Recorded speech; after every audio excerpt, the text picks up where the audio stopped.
Hey everybody, it's me, Geno Samuel, coming at you with something very, very different. As you can see, it's a beautiful day out here. It's a little bit windy, but it's quite hot. And what I got here on this little rooftop here in the Chinese countryside is something that's very important to me at this current point in my life, which is a Polaroid one-step Lego set. I'm currently working on a music video in which I would need a Polaroid camera. And now I made some decent progress in making a Polaroid camera out of cardboard and colored markers.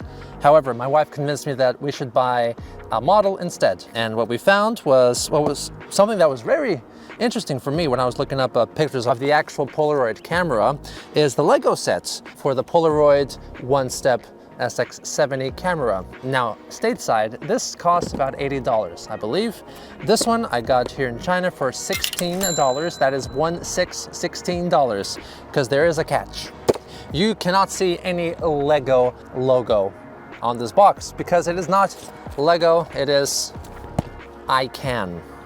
Of course, China is the capital of the knockoffs, and this is a knockoff Lego set. From the box, at least, it looks like the real deal. I think they actually just copied the actual Lego sets and probably molded all the pieces that are necessary with their own special plastic molding machines, and they probably will not have the Lego branding on the bricks. Now, I'm interested in seeing how this looks. I actually did not open this box yet, so let's see what's inside. Let's take out all the bags and let's have a look. It's very windy, as you can see. And that was... I lost a bag. I'm on the rooftop, I cannot lose bags. The last Lego set that I constructed was, I believe, when I was 6 or 7 years old, and that was the like the police station set with the half hexagon green police office windows, and there was a helicopter in the set as well, and I enjoyed putting the helicopter on top of the police tower there. That's pretty cool stuff. I remember it pretty well. This was fun. So yeah, and I still have not constructed a Lego set since then, clearly, because this is not Lego. These are definitely not Legos. They're very, very similar, and I was assured that it's pretty good quality plastic. And as you can see, it doesn't have the Lego branding on the nipples of the bricks. I'm not quite sure what the correct terminology is, which reassures you that this is in fact not Lego. This is not Lego. Let's open this bag and see more clearly what we're dealing with. And we even have the patented Lego separator piece here. So they're pretty faithful with all the pieces. That's very nice.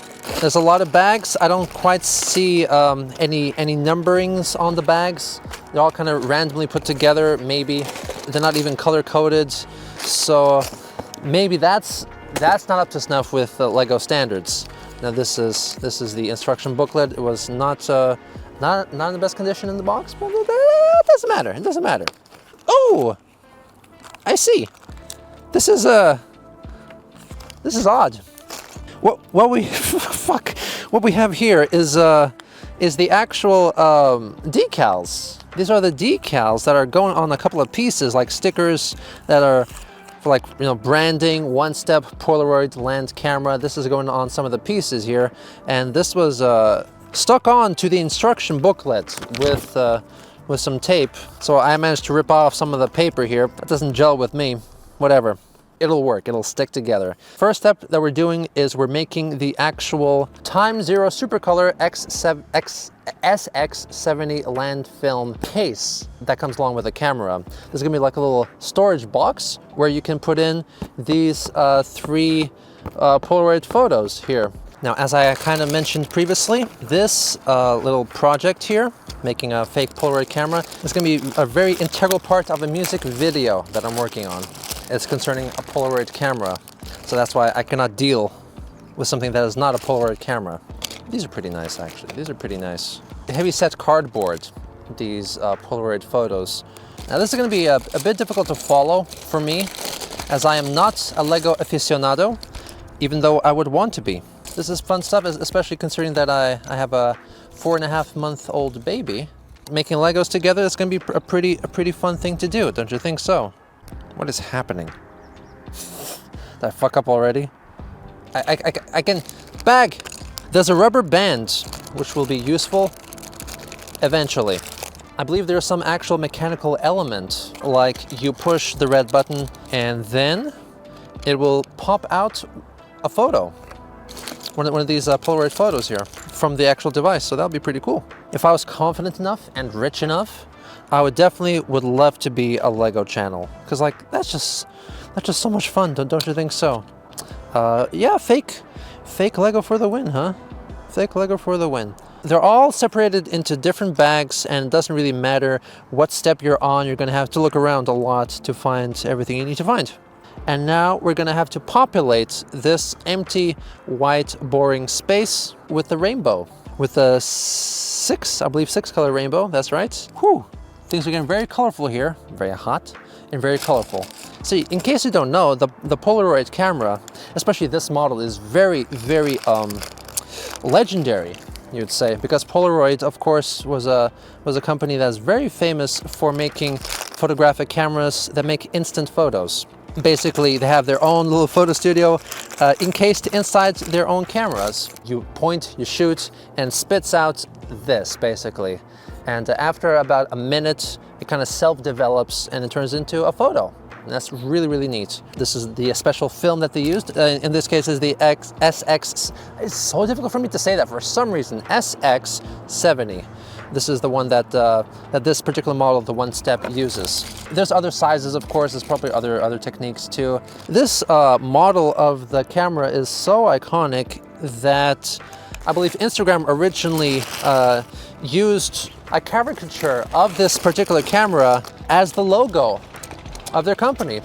It's a very tiny table. It looks very messy. Oh my gosh. Excuse me. I'm not a professional Lego person. It's just I can't do this very well.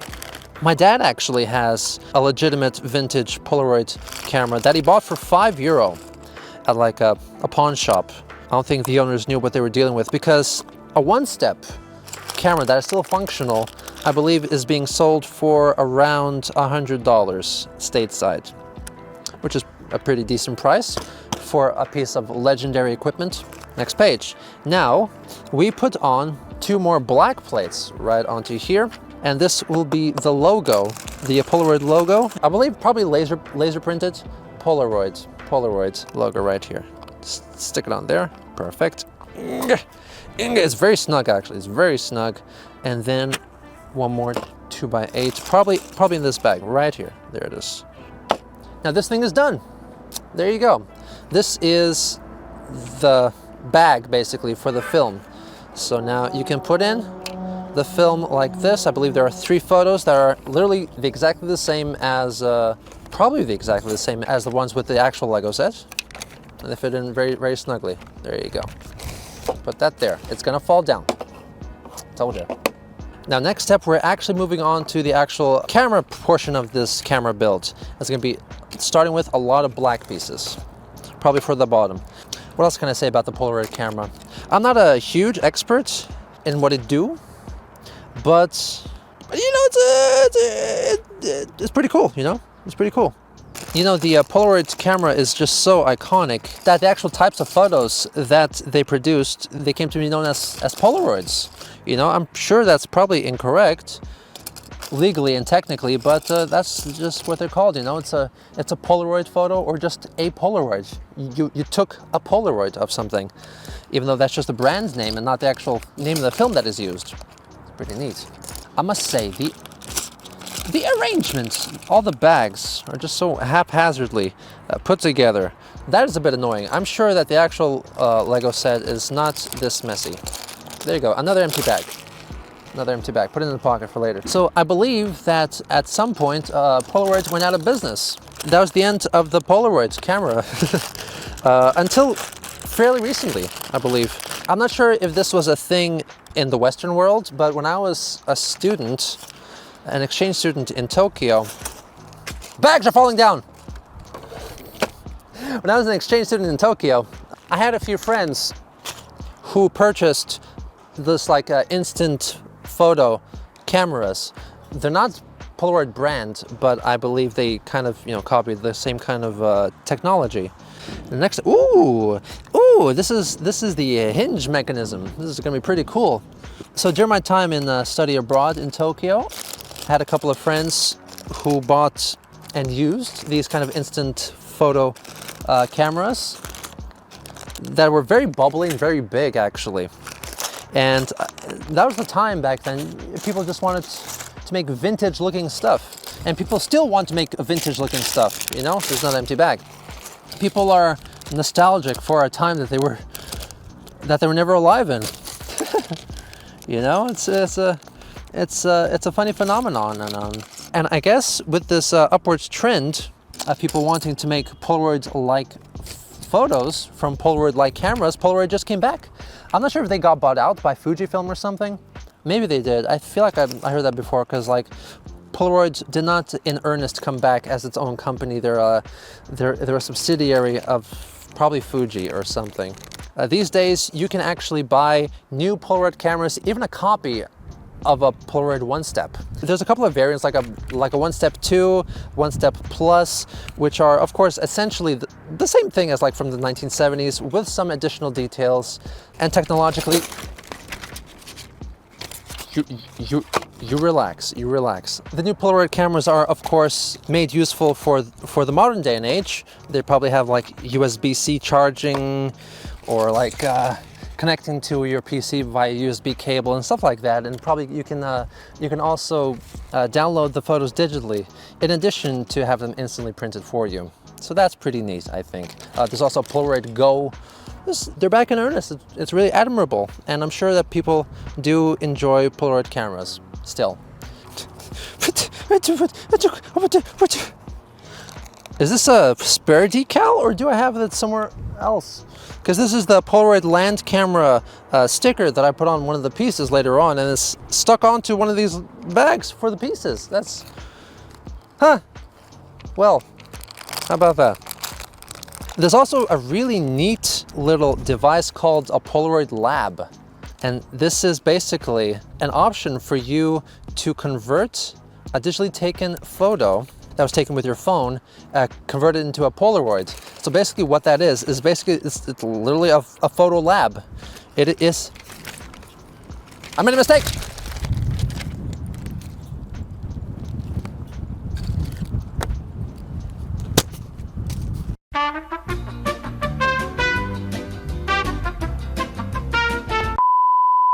Jesus and Bigorra, and good golly, Miss Molly. Apparently that was a big mistake to do it outside in the windy weather, and I lost a few of the pieces. They fell off the roof, so. Luckily, I still have this hinge mechanism, which is great. This is the next step. There is a bag of spares, I believe, and it's going to be a huge coincidence, a huge fortunate coincidence, if those are the exact same pieces that I lost. I believe I lost a few of those tiny white colored pieces. So we're going to get to it when we get to it, okay? Apologies for the interruption there. Apologies for my mismanagement. Anyway, this is Geno Samuel Official. We do not give a damn whatever way life beats us. We get up and we keep moving. That's how we do it. So this is going to be like the lid where you insert the photos, the blank photos, if you will. There's lots of these pieces. I think these are going to be very, yeah, these are the rounded corner pieces. They're very, very important for the whole design. Yeah, for some reason I thought I could outrun Mother Nature. It doesn't work that way. Does not work that way. I believe I found the slopes right here in this bag. Very disorganized. Very disorganized. More like you can't.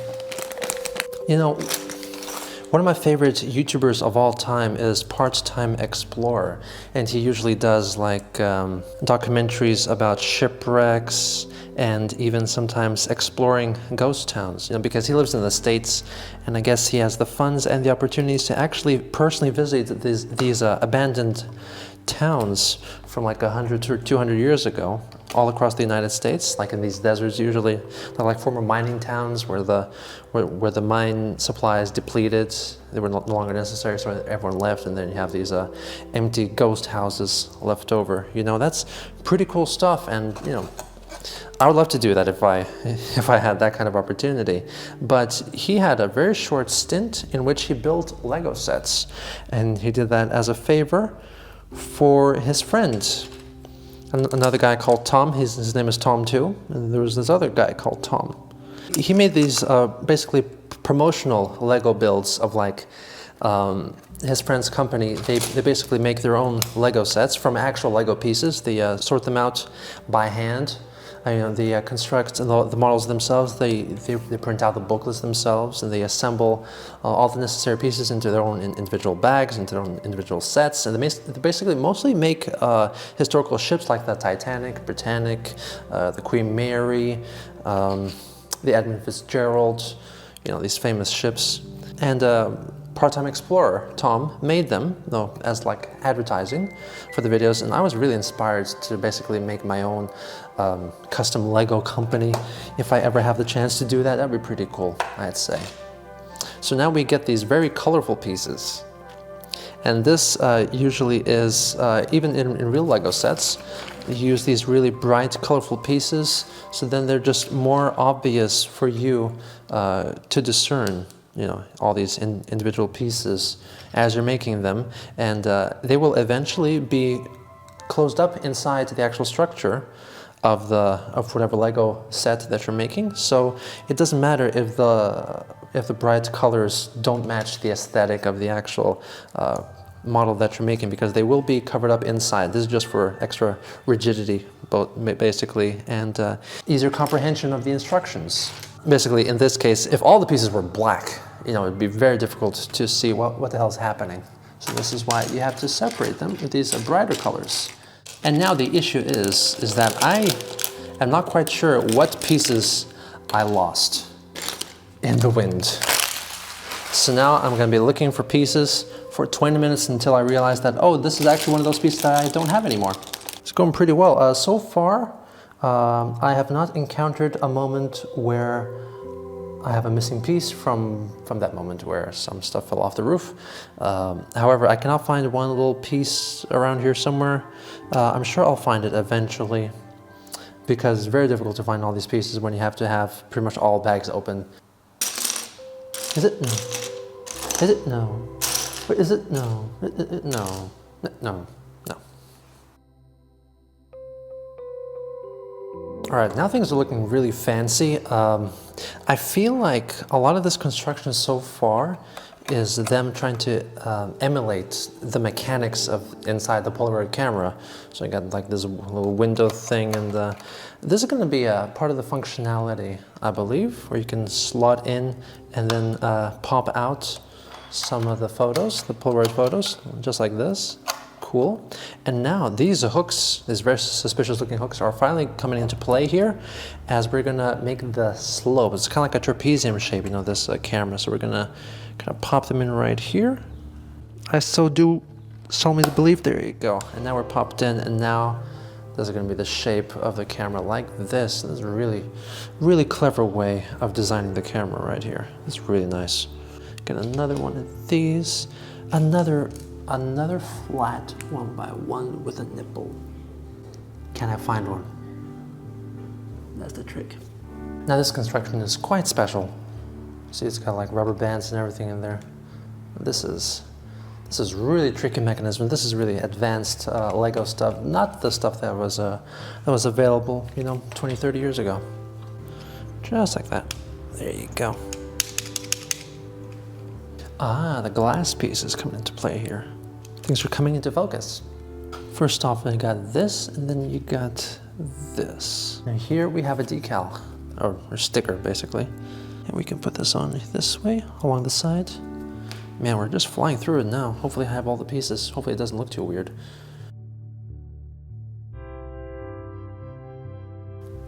There you go. It's almost like a camera now. And this goes on top of what exactly? This? What? Ooh. Oh my god. Oh my god, let's make it happen. Let's make it happen, Captain.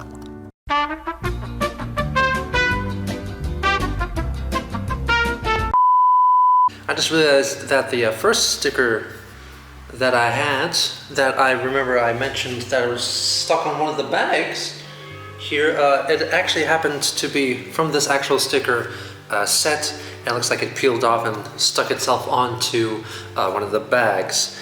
and I thought I was gonna keep that for later, and I thought it was a spare or something. And I can't find that bag, which makes me feel like that was the very bag that blew away in the wind. Hopefully, I don't think there was that much stuff in it, which is nice, but yeah, I'm missing one sticker, so one plate is gonna be completely black and boring, unfortunately. But I got 2 more stickers to do. One says 1000, and one says 1 step. Let's put this on very nicely, very carefully. There you go. And one more. 1 step. I did it. I did it. It was not that difficult. One goes on right here. This is the 1 step. Slots into here. There you go. 1 step. Nice, very nice. So now, according to these instructions, this is bag number 4. I need to open like a new bag and stuff like that. These bag numbers, they happened all throughout this assembly in this book. But I know that these are not the...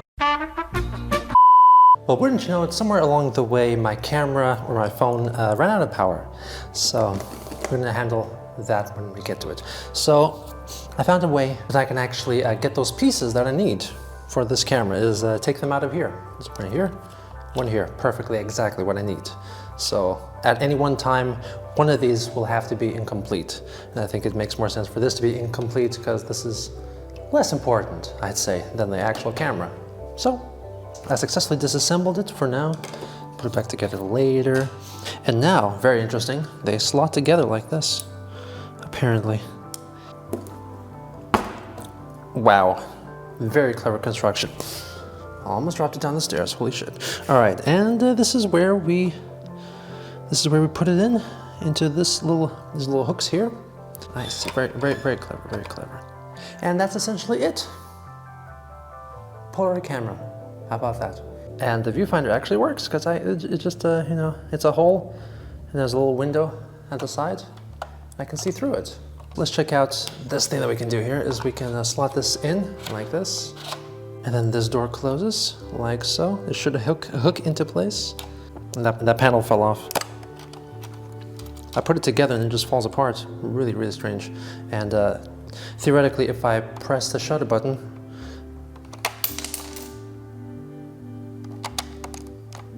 it doesn't work. Okay, great. Thanks a lot. Oh no. Well, it just kind of folded the picture. Huh. Interesting.